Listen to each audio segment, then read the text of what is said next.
In this video, I'll show you how to set up your calendar for automatic appointment booking by setting our calendar type, creating a meeting link, and creating an appointment confirmation and reminder workflow. Let's get started. To set up our calendar, go to Calendars, and then go to Calendar Settings.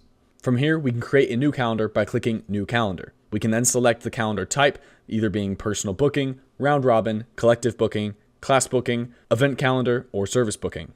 For one-on-one meetings, we'll use personal booking.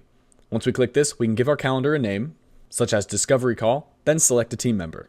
This team member should be yourself. If you don't see a team member in this list, go to My Staff and add yourself as a team member. Next, give your calendar a custom URL. Then set your meeting duration. After this, you can confirm your booking availability.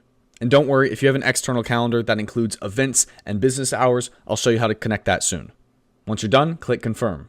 Just like that, we have our calendar and we have our calendar link. We can access this by clicking Copy, and if we want to put this on our website, we can copy the embed code and use it accordingly. Checking out our calendar, you can see the basic functionality of being able to select a time, move forward, input details, and click Schedule Meeting.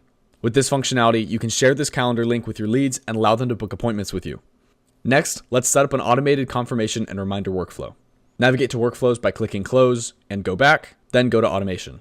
Here, we'll create a new workflow by clicking Create Workflow, and we'll use a recipe.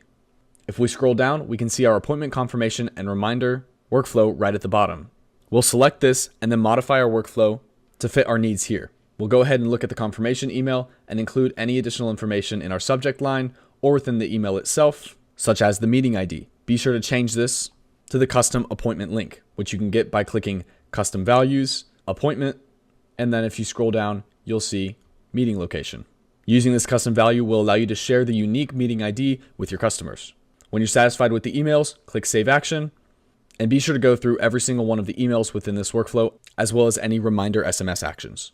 When you're finished, click Publish and Save. For extra credit, back in Calendar Settings, we can connect our own personal calendar, such as Google, iCloud, or Outlook, under the Connections section in order to sync bookings and check for availability.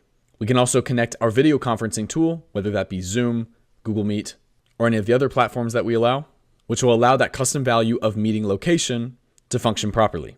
And just like that, you'll be able to use your custom meeting link in order to book appointments, check for availability on your own calendars, and send out appointment confirmations and reminders that include your custom meeting links. This is an exciting step that's going to help you get set up with the platform. So I hope you found this helpful. And as always, thank you for watching.